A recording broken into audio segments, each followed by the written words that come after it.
आत्मसम्मान के लिए नहीं, इस देश की तरक्की के लिए और किसानों की आंसू को पहुंचने का जो एक आपके साथ कंधे से कंधा मिलाकर चलेंगे। शेखर दीक्षित जी एक समृद्ध परिवार के व्यक्ति हैं, लेकिन कोई आवश्यकता नहीं है उनको दलदल भटकने की, लेकिन फिर भी अपना दायित्व समझते हुए, एक जिम्मेदार नागरिक अपने को समझते हुए, एक देशभक्त समझते हुए, राष्ट्र का एक अग्रणी दूत समझते हुए वे आम आदमी से जुड़कर अपनी बात को कह रहे हैं और चिलचिलाती धूप में भी दौड़े कर रहे हैं। इस चिलचिलाती धूप में भी एयर कंडीशन में नहीं बैठे हुए हैं और जनता के बीच में है। मैं ईश्वर से प्रार्थना करता हूं कि उनके अंदर ये जिज्ञासा बनी रहे, ये लड़ने की ताकत बनी रहे, ये समाज को जोड़ने की हिम्मत बनी रहे और दूसरों का कार्य करने की आदत बनी रहे। मैं केवल 2 पंक्तियां ही कहना चाहता हूं कि फुर्सत तो मुझे भी थी बहुत देश के लिए, फुर्सत तो मुझे भी थी बहुत देश के लिए, मेरा पेट भर गया तो मुझे नींद आ गई। तो मैं ये कोशिश करूंगा, ईश्वर से प्रार्थना करूंगा कि शेखर दीक्षित को कभी नींद ना आए और वे जागते रहे इस देश के लिए और जगाते रहे दूसरों को। मैं एक बार जोरदार दोनों हाथों को उठाकर जरा दीक्षित जी का मुखार और उन्हें संबोधित भी करें। आदरणीय शेखर दीक्षित। बहुत बहुत धन्यवाद पालके जी। सर्वप्रथम मैं यहाँ उपस्थित पत्रकार बंधुओं को नमन करता हूँ, आभार व्यक्त करता हूँ और धन्यवाद करता हूँ, क्योंकि सामाजिक लड़ाई में पत्रकार बंधुओं की बहुत ही अहम भूमिका होती है। बात को जन जन तक पहुँचाना और लड़ाई को सही दिशा देना वो पत्रकारों के ऊपर जिम्मेदारी है, इसीलिए वो चौथे स्तंभ के रूप में समाज के जाने जाते हैं। इसलिए बहुत बहुत धन्यवाद आप सभी का। मेरे साथ लखीमपुर टीवी निवासन से निरंजन मिश्रा जी 3 बार विधायक रहे हैं, साथ में हैं राष्ट्रीय कवि बड़े भाई सम्माननीय श्री वीरेंद्र वाजपेयी जी और यहाँ पर उपस्थित सभी बंधुओं। साथियों, आज देश में विकास की होड़ लगी हुई है, लेकिन विकास किसका? किसी गरीब का विकास नहीं होता है, किसान का विकास नहीं होता है और न ही उस तबके का विकास होता है जिसको विकास की कोई आवश्यकता है। मैं 13 साल से किसान मंच में हूं और किसान मंच में काम करता आ रहा हूं। मैंने प्रदेश में बहुत सारी जगह बहुत सारी समस्याएं देखी, चाहे वो फसलों के मूल्य की बात हो, फिर चाहे वो बाढ़ हो और फिर चाहे इस समय के मुआवजे की स्थिति हो। आज हमने पवाया में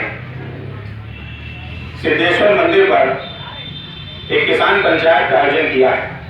वहां से बहुत से लोग हमारे पास आए, उन्होंने कहा वहां रोडों की हालत खस्ता है, मुआवजा किसी को नहीं मिला है, कई गांवों में बिजली नहीं आती है, लाइन भी नहीं खींची हुई है और स्थानीय विधायक को ध्यान भी नहीं देते हैं।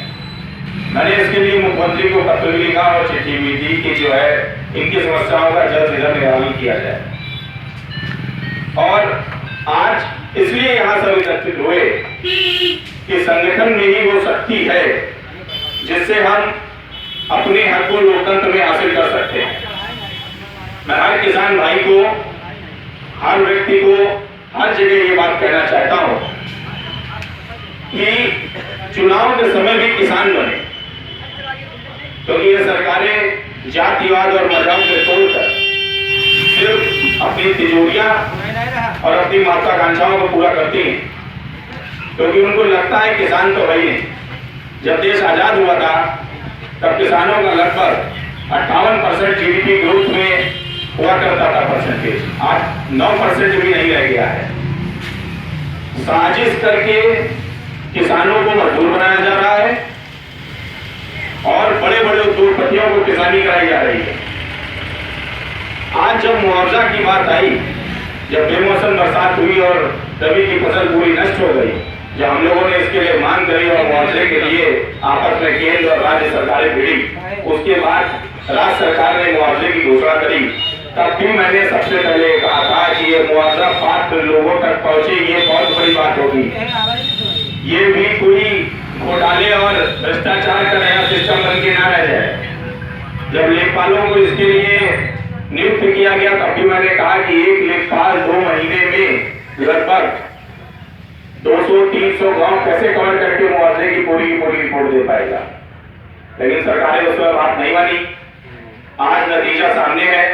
इसके पहले भी हमने संडीला में एसडीएम का घेराव किया था, तब हम पर और यहाँ के काफी किसानों पर उन्होंने रोड जाम करने का मुकदमा भी लगाया था। आखिर हम अपनी आवाज को कहीं कैसे उठाए कैसे? हर बात में कानून में बंधे हैं। कोई भी बात होती है तो उसके लिए हमको कहा जाता है आप ये नहीं कर सकते, आप इस चीज के लिए अभी नहीं है, आप 5 लोग नहीं इकट्ठा हो सकते और अकेले किसी की सुनवाई करते नहीं है, कोई मतलब नहीं है। किसानों को संगठित होने के लिए मैं पूरे प्रदेश में जाता हूं और कहता हूं संगठन की ताकत ही सर्वोपरि है। किसान जातिवाद और निजी समस्याओं से ऊपर उठकर एकजुट हो जाए तो पहली बात किसानों की होगी और बाकी इन सबसे कोई फर्क नहीं पड़ने वाला है, न किसानों को न लोगों को। भविष्य फिर अंधकार में ही दिखाई पड़ता है। इसलिए आप सबसे आग्रह है कि अभी पया में पंचायत है, वहां भी आए और सभी किसानों का साथ दें, उनका हौसला बढ़ाएं और लड़ने के लिए एकजुट होने की शक्ति दें। इसी के साथ मैं अपनी बात खत्म करता हूं, समाप्त करता हूं। सभी को बहुत बहुत धन्यवाद करता हूं और आग्रह भी है कि आप सभी को आया